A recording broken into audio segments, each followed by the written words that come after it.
gatinhos e gatinhas, como vocês estão? Eu espero que vocês estejam muito bem. Bem-vindos a mais um vídeo do canal e hoje eu vou contar pra vocês a história da Elisa Samúdio, que foi um caso que chocou o Brasil no ano de 2010 e até hoje o seu corpo não foi encontrado. Então, se você já gosta desse tipo de conteúdo, já deixa aquele like pra ajudar na divulgação do vídeo e se inscreve aqui embaixo para que eu possa estar trazendo mais conteúdos como esse. E é isso. Então agora, vamos pro caso de hoje. Elisa Samúdio nasceu no dia 22 de fevereiro de 1985 em Foz do Iguaçu. Ela era filha de um arquiteto chamado Luiz Carlos Samúdio e de uma agricultora chamada Sônia Fátima Silva Moura. Seus pais viveram juntos por um ano em Foz do Iguaçu, mas alguns meses depois que a Elisa nasceu, a mãe dela começou a sofrer agressões frequentemente e a família também estava com problemas sérios de dinheiro. Então a mãe da Elisa decidiu ir embora e deixou a filha de apenas 6 meses com o pai. E aí a infância da Elisa não foi uma infância muito boa, o pai não tratava ela muito bem e inclusive dava ela para outros homens em troca de dinheiro, o que, ocasionou em uma infância um pouco traumática para Elisa Samúdio. E a Sônia via a filha apenas de vez em quando, porque ela era uma mulher muito ocupada, então isso também, ajudou com que o pai da Elisa fizesse o que ele bem entendesse com a filha, sem interferência da mãe dela. Passado algum tempo, a mãe da Elisa, a Sônia,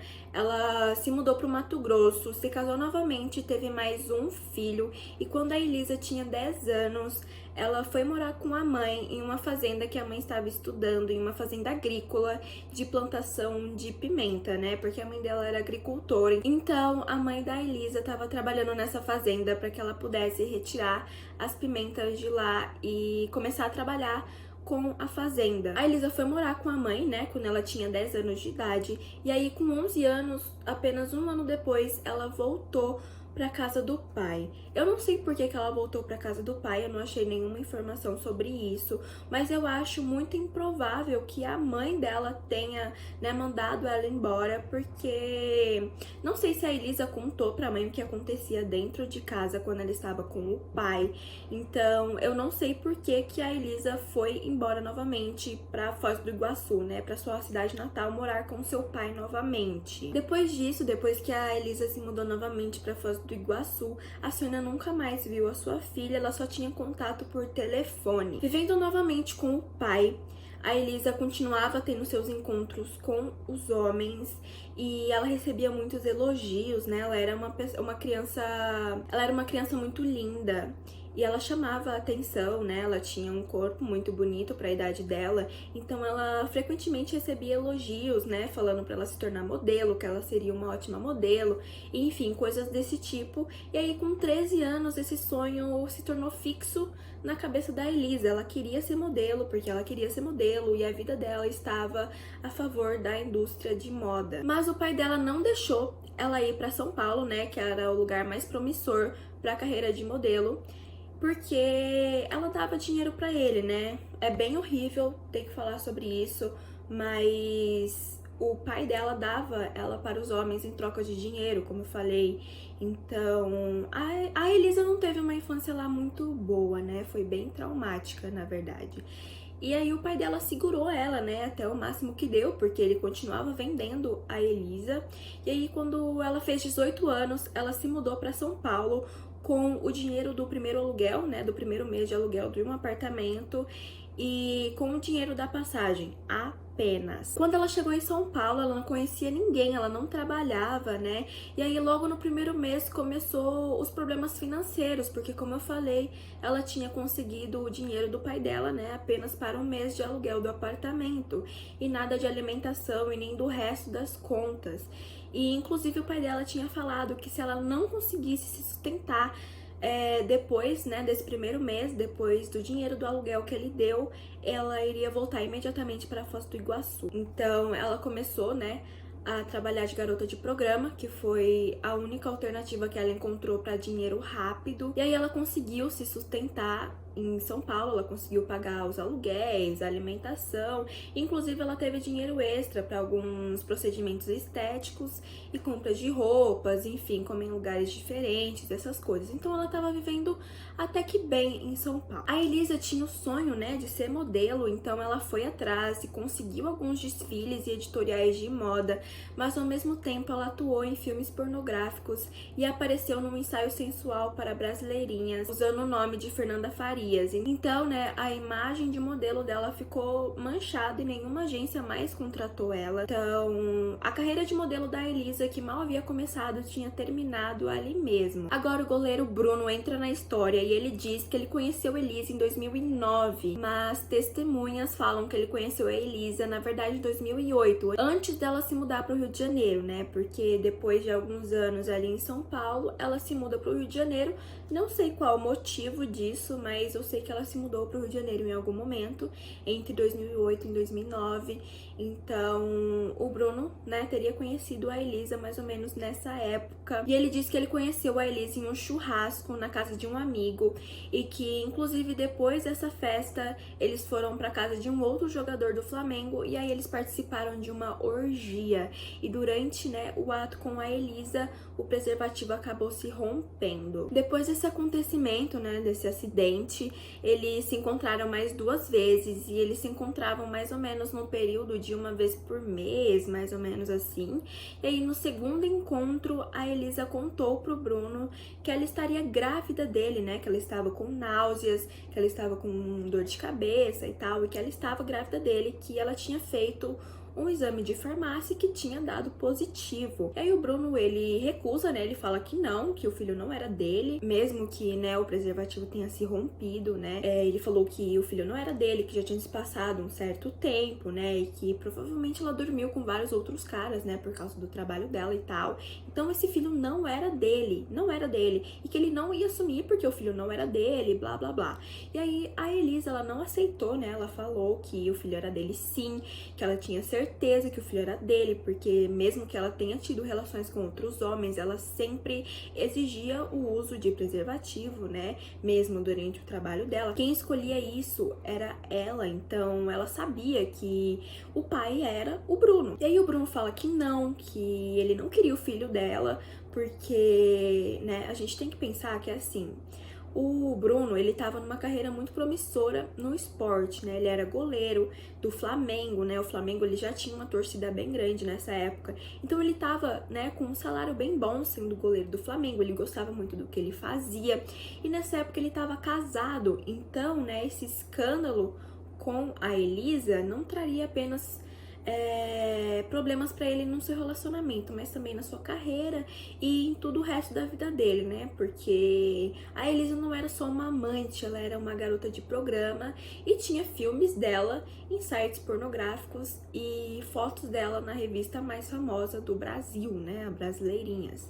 Então ele não queria esse filho de jeito nenhum e ele pede para que Elisa aborte o filho e a Elisa recusa, né?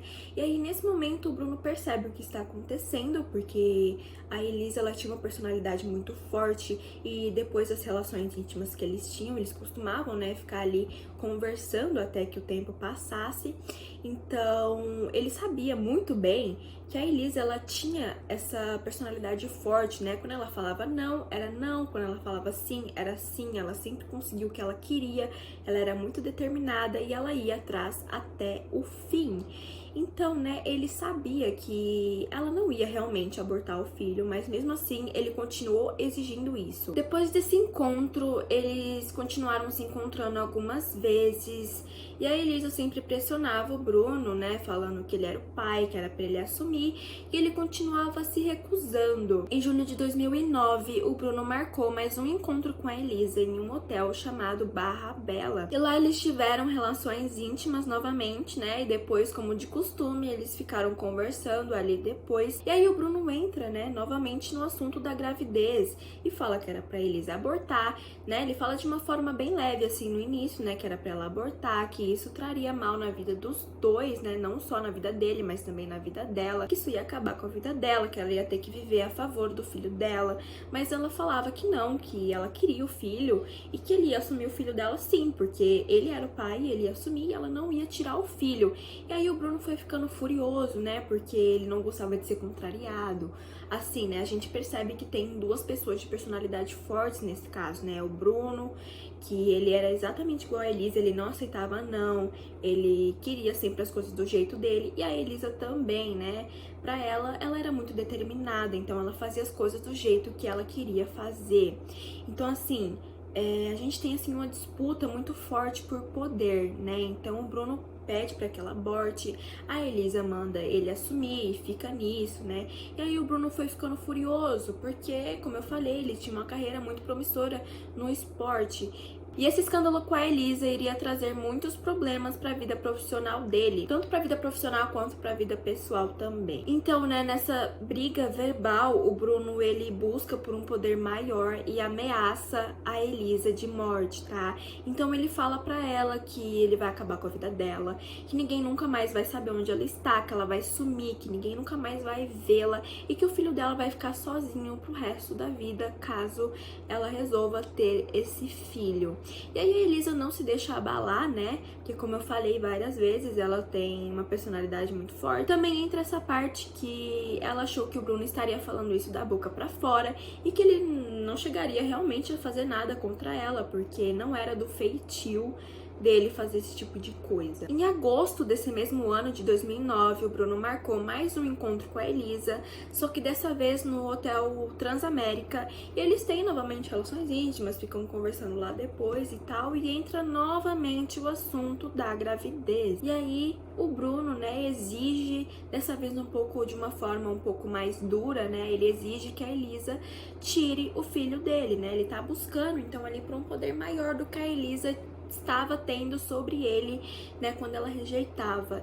E aí a Elisa também subiu, né, num poder superior, e aí ela falou pra ele, né, ela começou a ameaçar ele também, falando que ela ia levar o caso até o tribunal, que se ele não assumisse, ela ia exigir pensão pra ele de uma forma pública nas mídias, e aí todo mundo ia saber o que ele fez, né, o que ele estaria fazendo, inclusive das ameaças. E aí, né, ele ficou completamente desesperado, furioso, né? E aí aconteceu a primeira agressão contra a Elisa. Ela levou vários golpes na cabeça e foi ameaçada novamente de morte. E depois desse dia, a Elisa ficou claramente muito assustada, né? Porque ela tava achando que era apenas da boca pra fora, que o Bruno estava falando as ameaças e tudo mais, e que era apenas um processo de negação.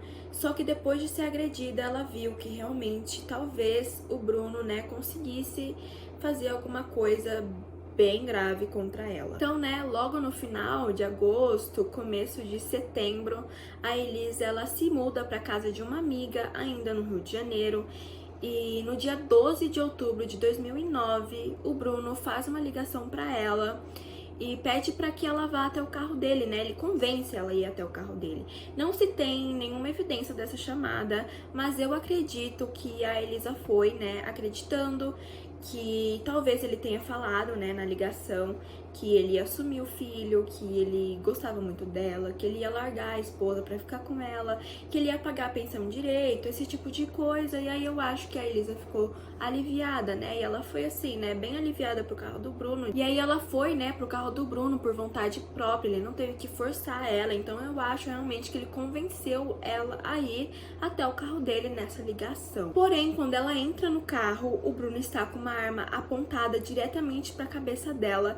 Ele exige que ela entre no carro imediatamente em silêncio, que não esboce reação de medo. E assim ela fez, né? Ela temia muito pela sua vida, porque ela já estava com muito medo.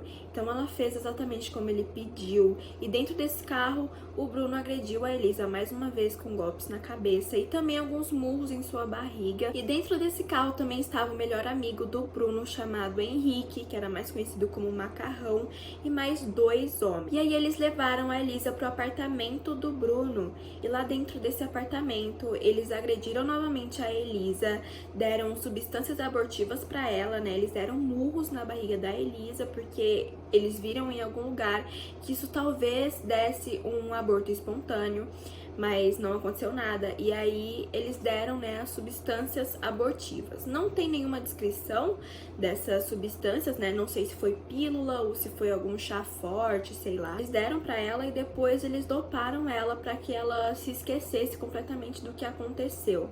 E aí depois de 13, 14 horas, ela foi liberada, né, pelos homens. Ela acordou e ela se fez de desentendida, né? Ela não sabia onde ela estava, mas na verdade ela sabia de tudo o que tinha acontecido. E assim que ela saiu do apartamento, ela foi diretamente para a delegacia. Ela foi até a delegacia mais próxima do apartamento do Bruno e era uma delegacia de atendimento à mulher. Então a delegada Maria Aparecida Mallet proibiu o Bruno de se aproximar da Elisa, e o pedido da Elisa para medida protetiva foi responsabilidade da juíza Ana Paula Del Duque, que negou, falando que a Elisa não se encaixava nos padrões da Lei Maria da Penha.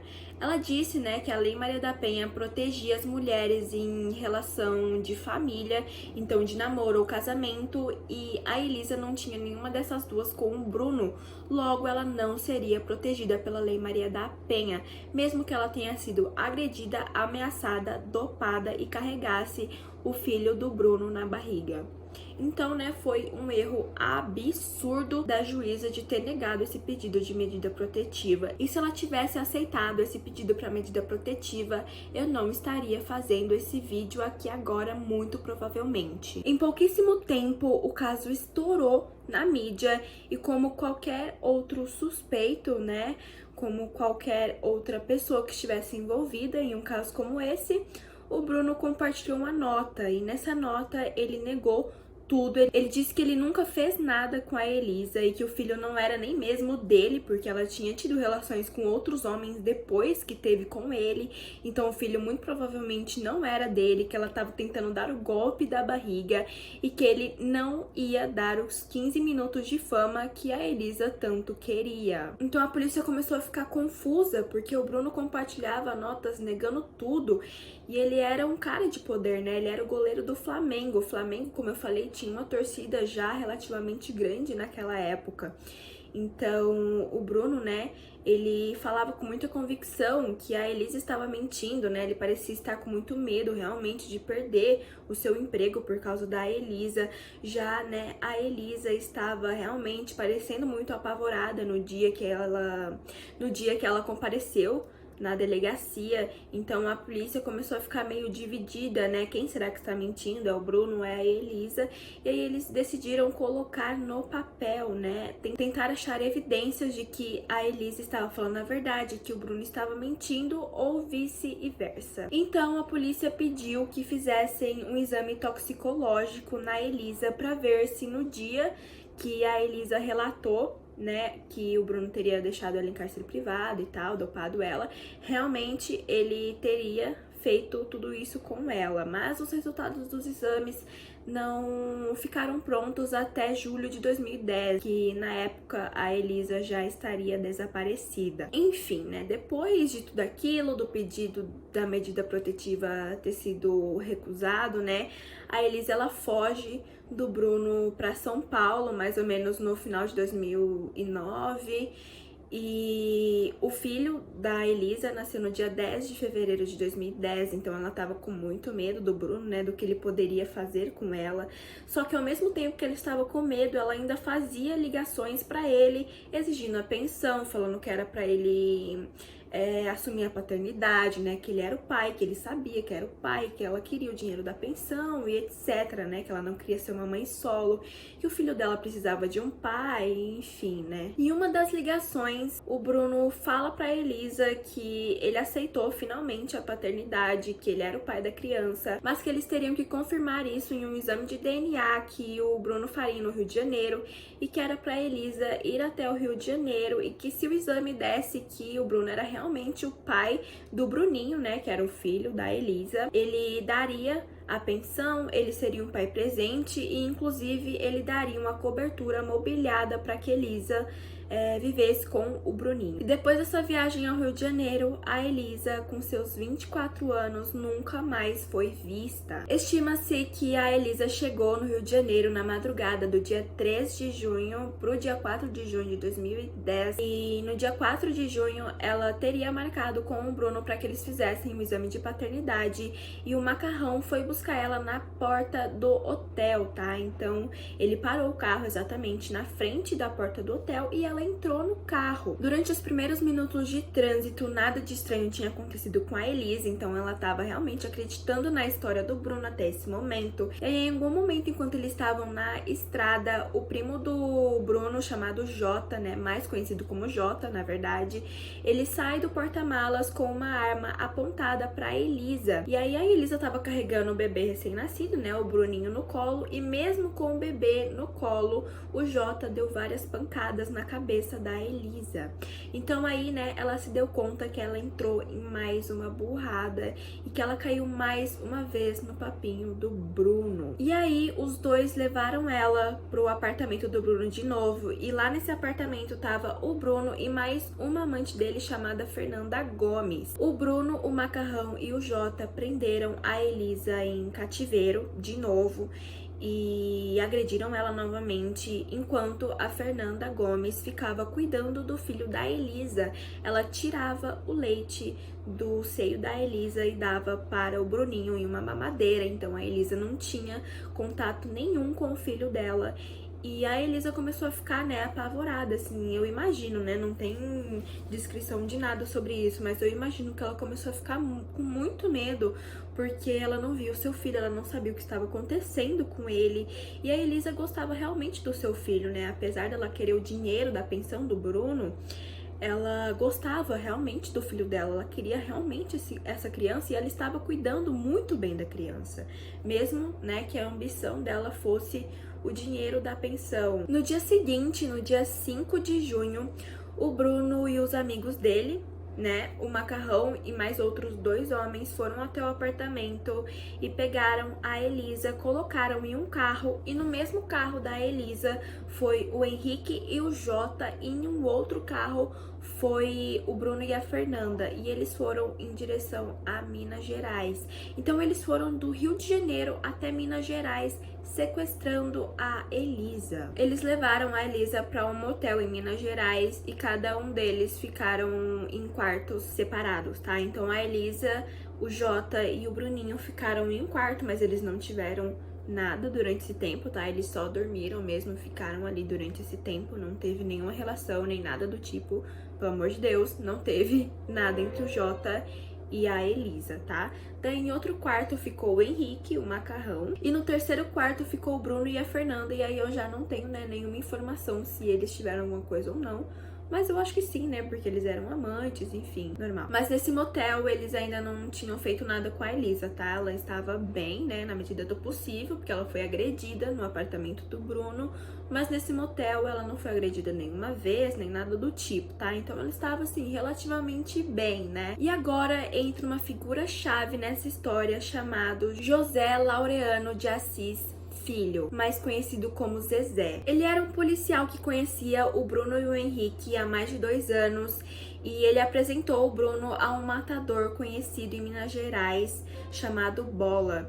E o Bola tinha um filho que sonhava em ser jogador de futebol, então ele propôs uma troca para o Bruno. Enquanto o Bola mataria a Elisa, o Bruno colocaria o filho do Bola para jogar pelo Flamengo e o Bruno aceitou a proposta. Durante a estadia da Elisa e de todo mundo nesse motel, O Henrique e o Bola tiveram contato por telefone 23 vezes e inclusive foi aceita uma visita no quarto do Henrique e que essa visita ficou por lá por 40 minutos. Mas não foi confirmado de que foi o Bola, mas eu acho que foi sim o Bola, né? Porque teve um momento que foi flagrado no celular dos dois que as antenas dos celulares estavam muito próximas. Então, provavelmente era realmente o Bola que estava dentro do quarto do Henrique e que eles provavelmente estavam repassando, né, o crime. Eles dormiram nesse motel e depois pela manhã eles seguiram viagem até um sítio que era o sítio do Bruno, e lá quando eles chegaram tinha várias pessoas no quintal, inclusive a esposa do Bruno. O Bruno então deixou a Elisa e o Bruninho presos num quarto do sítio. Ele trancou todas as portas e janelas e deu um churrasco para mais ou menos 30 pessoas no sítio enquanto a Elisa estava presa. Nesse churrasco, um amigo do Bruno pediu para ir ao banheiro e o Bruno negou. Então esse amigo achou muito estranho, né, e perguntou pro Bruno o que estava acontecendo, por que ele não poderia usar o banheiro, era rapidinho e tal. E aí o Bruno conta pra ele tudo o que aconteceu, que ele era pai e que ele estava tentando se livrar da Elisa, que ela estava presa dentro do sítio. E esse amigo do Bruno aconselhou ele a não fazer nada disso, que ia dar muito errado e que era só ele pagar ali uma porcentagem do salário dele, né, que seria a pensão e que ficaria tudo bem. Mas o Bruno disse que não, que ele já tinha feito a merda e que ele iria consertar. A Elisa ficou presa no sítio do Bruno por 5 dias, né, até o dia 10 de junho. E no dia 10 de junho, o Henrique e o Jota levaram a Elisa até o Bola. E o nome real do Bola é Marcos Aparecido dos Santos. Bom, gente, a partir de agora, talvez fique um pouco confuso pra vocês, tá? Porque agora a gente não tem mais certeza de absolutamente nada. Agora, tudo que eu contar aqui pra vocês vai ser sobre coisas que foram faladas em depoimentos, tá? Então não tem mais evidências, não tem absolutamente nada que indique que isso realmente aconteceu. Então é isso, vamos lá. Bom, gente, existe a versão de que o Bruno e o Bola teriam marcado um encontro em Minas Gerais com a Elisa, né, que o Bola encontraria a Elisa e faria lá o ato, né, e que o Henrique e o Jota levaram a Elisa até o Bola no sítio dele. De acordo com essa versão, a Elisa teve suas mãos amarradas, o Henrique deu um chute nos pés dela, o que derrubou ela, né, e ela foi morta por estrangulamento da parte do Bola, né, então ele matou a Elisa realmente. Depois ela foi esquartejada pelo Bola e foi jogada para os cachorros Rottweiler que ele tinha no sítio. Enquanto isso, em seu sítio, Bruno ficou encarregado de jogar todas as roupas e malas e pertences da Elisa em uma grande fogueira. E às 11 horas do dia 10, com a Elisa supostamente já morta e com as evidências escondidas, todos viajaram de volta para o Rio de Janeiro, menos o bebê da Elisa, o Bruninho, que foi entregue para os caseiros do sítio. Como eu falei, né, essa parte foi toda baseada em depoimentos e confissões. 15 dias depois, a polícia recebeu uma denúncia anônima de que uma moça tinha sido morta, agredida e que suas roupas tinham sido queimadas. E também foi dito que o corpo foi ocultado no sítio do Bruno, em Minas Gerais. Então, né, depois dessa denúncia, o Bruno passou a ser vigiado e o sítio também, e o Bruno começou a ser investigado. A polícia declarou a Elisa Samúdio desaparecida e a partir daí o caso começou a crescer demais nas mídias, porque desde antes esse caso já tinha estourado na mídia, porque o famoso goleiro do Flamengo estava tendo um caso com uma garota de programa e que a garota estava grávida dele e coisas assim, só que agora, né, o caso tomou uma proporção um pouco mais desesperadora, que a garota estaria desaparecida e que o Bruno seria um suspeito. O Bruno foi questionado e em seu depoimento ele disse que a Elisa realmente esteve no sítio dele, mas que ele não a manteve em cativeiro e que ela foi até o sítio e foi embora por vontade própria e que abandonou o filho dela lá. Mas o que aconteceu realmente com a criança foi que depois do assassinato, a esposa do Bruno deixou a criança em uma favela de Minas Gerais. No dia 25 de junho, a Daiane foi chamada para a polícia para depor junto com 2 funcionários do sítio e ela foi detida por subtração de incapaz, mas logo depois ela foi liberada. No dia seguinte, o filho da Elisa foi encontrado na região metropolitana de Belo Horizonte e ele estava em um abrigo lá em Belo Horizonte Horizonte e o pai da Elisa foi buscá-lo, né? O avô da criança foi buscar ele em um abrigo. A polícia vasculhou todo o sítio do Bruno e achou roupas femininas, brinquedos de criança e fraldas, mas nada que realmente incriminasse o Bruno e que mostrasse a cena do crime, né? Eram pertences ali normais, não tinha nenhuma mancha, não tinha nenhum vestígio de nada. E nesse momento saiu o exame toxicológico que a Elisa fez no ano passado, né, no ano de 2009, e o exame confirmou que a Elisa tinha sido realmente dopada pelo Bruno. E inclusive depois a polícia achou vestígios de sangue numa Land Rover do Bruno e 3 desses vestígios eram da Elisa Samúdio. No dia 5 de julho, a polícia recebeu mais uma denúncia anônima e essa denúncia diz que o corpo da Elisa tinha sido jogado em uma lagoa de Minas Gerais, mas a lagoa foi revistada e nada foi encontrado. No dia seguinte, no dia 6 de julho, o primo do Bruno, Jota, foi apreendido no apartamento do Bruno na Barra da Tijuca, no Rio de Janeiro, e ele foi levado para depor na delegacia de homicídios. Em seu depoimento, ele disse que a Elisa tinha realmente sido sequestrada a mando do Bruno e que ele mesmo, o Jota, tinha agredido a Elisa dentro do carro. E ele também disse que a Elisa tinha ficado realmente em cativeiro antes dela ser levada para Minas Gerais. A versão que eu contei anterior, né, de que eles teriam levado a Elisa até o Bola, que ela teria sido esquartejada e dada para os cachorros Rottweiler, essa versão foi completamente dada pelo Jota, tá?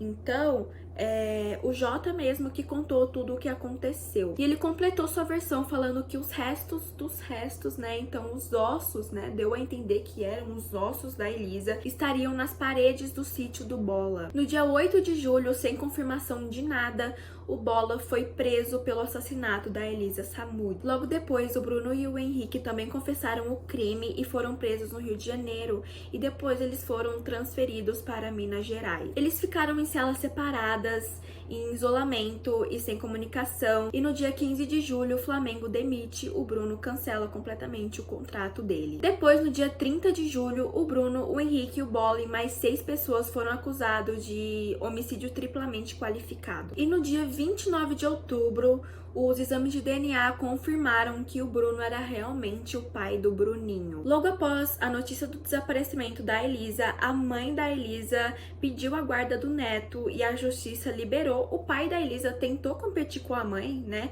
Mas com todo o histórico que ele teve na infância da Elisa, ele não recebeu a guarda. E também depois foi descoberto que ele tinha abusado de uma criança de 10 anos no Paraná. Então, né, a chance dele ter a guarda do neto foi 0. Então, agora a gente vai entrar na parte mais difícil desse caso, que é o julgamento. E reforçando aqui pra vocês, esse caso foi solucionado a partir de confissões dos criminosos, tá? Então, nenhuma evidência de que a Elisa Samúdio foi realmente assassinada foi encontrada até hoje, tá? Então, até hoje, ninguém sabe o que aconteceu com a Elisa. A gente só tem as testemunhas. E aí eu te pergunto, a que ponto a testemunha é confiável, né? Porque a prova material, ela não pode mentir. A prova material, ela tá ali, ela é uma prova, né? Literalmente, ela tá falando que aquilo realmente aconteceu. Agora, se a gente só tem a testemunha, né? Uma pessoa, um criminoso, ele pode mentir. Entendeu? Então, assim, a testemunha pode mentir, a prova não. Então, isso fez com que esse caso seja muito difícil de solucionar. E eu não sei nem como que as autoridades solucionaram esse caso, né? Eu acho que foi mais por causa do desespero mesmo. Porque, assim, gente, foi extremamente difícil, tá? Eles não tinham nada, eles não tinham nem de onde partir. Então, eles tiveram mesmo que usar a versão do Jota pra fazer o julgamento. Mas a gente não sabe, né? Como eu falei, a gente não sabe até que ponto a versão do Jota é confiável ou não. Gente, o mais estranho sobre esse caso é que foi aplicado luminol no sítio do Bruno e no sítio do Bola. E nada foi encontrado, nenhuma manchinha, nem nada, tá? Inclusive nos cachorros Rottweiler que tinham, né, supostamente comido os restos da Elisa, não foi encontrado nada nas propriedades e nem nos carros, né? Tirando a Land Rover do Bruno, que a Land Rover, né, eu já falei pra vocês que teve sim aquele vestígio de sangue, mas nenhuma outra evidência foi encontrada. Inclusive, tem uma segunda teoria de que o Bola realmente teria matado a Elisa e tudo mais, que o Henrique e o Jota tenham levado ela realmente até o Bola e né, tudo que eu já contei pra vocês, mas que no lugar de ter dado para os cachorros comerem, eles embalaram a Elisa e descartaram numa rodovia. E essa teoria fez ainda mais sentido quando foi descoberto que nenhum vestígio de sangue foi achado em nenhuma propriedade, e nem no carro do Bola, nem no sítio do Bola, nem nos cachorros do Bola, e nem nos outros carros do Bruno, e nem no sítio do Bruno, e nem em nenhum lugar não foi encontrado nada da Elisa. Então, né, essa teoria faria mais sentido, porque eles não precisariam esquartejar a Elisa, né? E realmente não encontrariam nenhuma evidência de sangue, porque eles simplesmente descartaram o corpo da Elisa inteiro na beira de uma rodovia e ninguém nunca mais achou a Elisa. O que não faz sentido nenhum, né? Porque se eles tivessem realmente descartado na beira de uma rodovia, alguém com certeza ia ver aquele pacote imenso ali, né? A não ser que eles tenham esquartejado a Elisa, mas daí teria os vestígios de sangue. Então, gente, vocês estão vendo? É muita confusão, é umas coisas assim muito confusas, né? A gente não sabe o que realmente aconteceu, são muitas teorias, são muitas especulações, é tudo muito confuso. Os envolvidos permaneceram presos até o dia do julgamento, menos o Jota, que era menor de idade, então ele passou a cumprir sua pena socioeducativa. E também um outro primo do Bruno chamado Sérgio, que ele foi liberado depois de ajudar muito nas investigações do caso. Fora esses dois, o resto estavam todos presos. O Sérgio ia depor junto com a acusação no julgamento, e no dia 22 de agosto de 2012, o Sérgio foi perseguido por uma moto com dois caras em cima enquanto ele estava a caminho de seu trabalho, e ele levou vários tiros. Ele foi morto com 6 tiros. E como eu falei, o Sérgio ia depor, né, junto com a acusação, então provavelmente esse foi um motivo. Agora, quem tenha mandado, eu não tenho assim a plena certeza, porque, como eu falei, o Bruno estava sem nenhuma comunicação de dentro da cela, então eu não sei, né, nem se realmente foi porque ele iria depor junto com a acusação, porque o Bruno não tinha nenhum contato com o mundo externo, então isso pra mim parece mais uma coincidência. Ainda em 2012, um repórter da revista Veja ouviu sem querer uma conversa entre os amigos do Bruno, onde eles deixam escapar uma fofoca, né, muito importante pro caso. Nessa conversa entre os amigos do Bruno, eles falaram que a Elisa teria um vídeo de uma orgia onde estava ela, o Bruno e o Henrique juntos dentro dessa orgia, e que ela ameaçava espalhar esse vídeo pela mídia. E nesse vídeo também parece que o Henrique e o Bruno tiveram relações entre eles durante essa orgia, então esse vídeo não poderia vazar na mídia de jeito nenhum, né? Os amigos do Bruno estavam falando que esse foi o principal motivo pelo qual a Elisa perdeu a vida. E também, né, que o menino, né, a existência do filho do Bruno também ajudou, né, na fúria do Bruno, mas que o vídeo foi realmente o principal motivo. A revista também teve acesso a uma carta que o Bruno escreveu para o Henrique de dentro da cela, mas que essa carta nunca foi enviada. Então os policiais retiraram, né, a carta e colocaram como evidência, e dentro dessa carta o Bruno pedia para que o Macarrão assumisse toda a culpa pelo caso. Então essa carta do Bruno pro Henrique foi uma prova muito importante do caso, né? Ele tinha basicamente ali feito a sua confissão. E também, enquanto o Bruno escrevia a carta para o Henrique, um presidiário que estava na cela ao lado do Bola ouviu ele confessando o crime para outros presidiários. O Bola disse para uns amigos que ele tinha feito na prisão, que ele tinha realmente matado a Elisa, queimado o corpo dela e que tinha jogado o corpo dela em uma lagoa. E o Bola também denunciou, né, um crime planejado de matar mais 5 pessoas que iriam depor no julgamento. Em novembro de 2012, foram julgados o Bruno, o Henrique, o Bola, a esposa do Bruno, a amante do Bruno e mais 2 homens. Mas no terceiro dia do julgamento, a juíza adiou o julgamento do Bruno para março de 2013. Mas o julgamento seguiu normalmente para o Henrique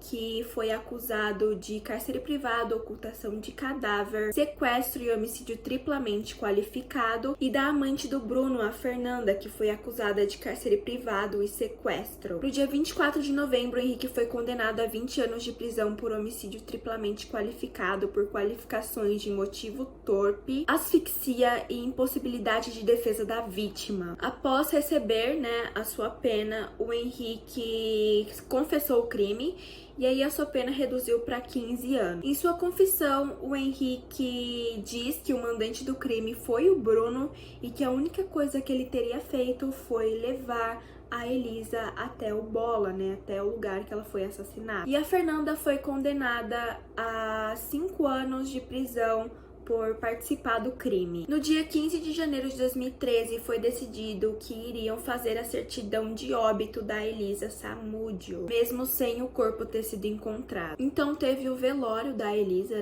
mesmo sem o corpo ter sido encontrado. Sem o corpo, um caixão foi enterrado, tá? A família da Elisa se fez presente nesse momento e tava todo mundo muito tocado. E no dia 4 de março de 2013, iniciou o julgamento do Bruno. Em seu depoimento, ele chorou falsamente, não derramou nenhuma lágrima, mas ele fingiu. Em seu depoimento, ele disse que ele estava desesperado pela morte da Elisa e que ele não tinha mandado nada no crime, mas que ele se sentia culpado mesmo assim. Ele disse que a Elisa foi realmente assassinada por Bola e que ela realmente foi dada como comida para os cachorros Rottweilers dele. O Bruno também disse que ele não tinha consciência de nada do crime e que quem mandou fazer tudo isso na verdade foi o Henrique. E além disso, ele negou ter sequestrado Elisa. E ele terminou seu depoimento dizendo que a Elisa foi até o sítio dele por conta própria e depois pegou uma carona com o Henrique para ir embora. Então teria sido nesse exato momento que o Henrique levou a Elisa até o Bola e lá a Elisa foi brutalmente assassinada. Um dos advogados de outros envolvidos apontou uma coisa contraditória no depoimento de Bruno. Ele disse que o Bruno tinha dito que ele não teria sequestrado a Elisa, mas que no dia que o Henrique foi buscar a Elisa na porta do hotel para que ele pudesse fazer o exame de DNA, toda aquela mentira que eu já contei para vocês, ele fez 10 ligações para o Henrique, provavelmente combinando ali o sequestro. O Bruno foi condenado a 17 anos e 6 meses em regime fechado por homicídio triplamente qualificado por motivo torpe, asfixia e que dificultou a defesa da vítima. Ele também foi condenado por 3 anos em regime aberto por cárcere privado e sequestro e mais 1 ano por ocultação de cadáver. A Daiane foi absolvida do crime e o Bola pegou 22 anos de prisão. Em 2014, o Jota deu mais uma versão do que provavelmente teria acontecido com a Elisa no dia do crime. Ele disse em uma entrevista que ela foi realmente assassinada por Bola, mas diferente de suas outras versões, ele disse que a Elisa foi enrolada em um lençol depois de já estar sem vida e depois foi enrolada em um saco plástico. Ele disse que depois disso ele ajudou a cavar um buraco bem fundo perto do aeroporto de BH e que lá o corpo da Elisa foi descartado. E ele termina a sua entrevista falando que ele sabe o exato local que a Elisa está enterrada. Mas essas informações não foram investigadas a fundo, o que eu achei que foi uma falha imensa. Recentemente, o Bruno ganhou liberdade condicional e no dia 21 de março de 2023, ele assinou contrato com um clube de futebol chamado Orion FC, que é um clube da Várzea Paulista. A contratação gerou vários comentários criticando o Bruno em uma postagem do Instagram, que foi onde eles contaram, para os torcedores de que o Bruno estaria entrando no time, mas mesmo assim o Bruno continua jogando no Orion FC. O Henrique saiu da prisão atualmente e o Bola chegou a também sair da prisão, mas ele foi preso novamente e está preso até hoje. O filho da Elisa, o Bruninho, está ótimo, ele está super bem e ele iniciou na carreira de futebol recentemente, igual ao seu pai. Bom, gente, esse foi o caso de hoje. Eu espero que vocês tenham gostado desse vídeo, tá? Se vocês tiverem alguma recomendação de caso que vocês queiram ver aqui no canal, é só deixar aí embaixo que eu vou trazer tudinho pra vocês, tá bom? Então é isso, eu espero que vocês tenham gostado. Se vocês gostaram, não se esquece de deixar o like, que me ajuda demais na divulgação do vídeo, e se inscrever aqui embaixo. É isso, um beijo no coração, tchau!